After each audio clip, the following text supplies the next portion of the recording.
Hello বন্ধুরা, সবাই কেমন আছো? আশা করি সবাই ভালো আছো। আমিও আলহামদুলিল্লাহ ভালো আছি। সত্যি বলতে অনেক দিন পর নিজের জন্য একটু সময় নিয়ে কক্সবাজার ঘুরতে গিয়েছিলাম। মনটা খুব চেয়েছিল একটু নরম হাওয়া, একটু নীল আকাশ আর কিছুটা শান্তি। সমুদ্রের ধারে বসেছিলাম আর দোলনায় দুলছিলাম। মনটা একেবারে হালকা হয়ে যাচ্ছিল। চারপাশে এত মানুষ, এত শব্দ, তবুও ভেতরে একটা অদ্ভুত শান্তি কাজ করছিল। একেবারে ঢেউ এসে যেন মন ছুঁয়ে যাচ্ছিল। আমি হাঁটছিলাম সমুদ্রের পাড়ে, পা ভিজে যাচ্ছিল, আবার শুকিয়েও যাচ্ছিল। তখনই মনে হচ্ছিল জীবনটা আসলেই ঠিক এই ঢেউয়ের মতো, আসে আর যায়, কিছু কিছু না কিছু রেখে যায়। সাগরের হাওয়ায় চুল উঠছিল। আমি চোখ বন্ধ করে কিছুক্ষণ দাঁড়িয়েছিলাম। মনে হচ্ছিল আমি আসলে আল্লাহর সৃষ্টি কতই না সুন্দর। এই অনুভূতিটা বলার না, শুধু যারাই মুহূর্তটা উপভোগ করেছে তারাই বুঝবে। অনেক দিন পর নিজেকে নিজের মতো করে পেয়েছিলাম। কোনো কাজের চাপ না, কোনো দায়িত্ব না, শুধু আমি আর নীল সমুদ্র।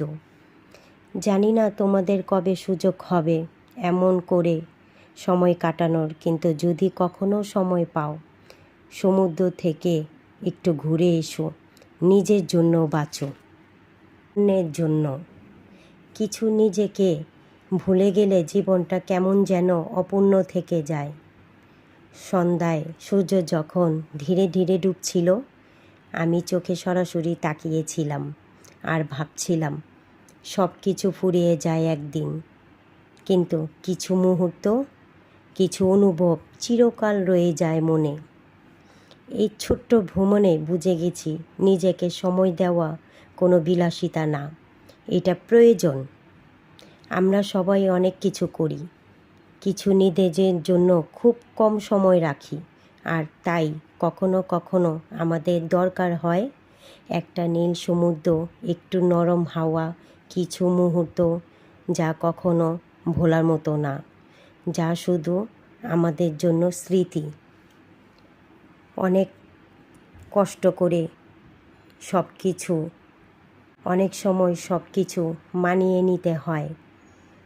মন কখনো অবুঝ না, আমরা মনকে বুঝতে চেষ্টা করি না।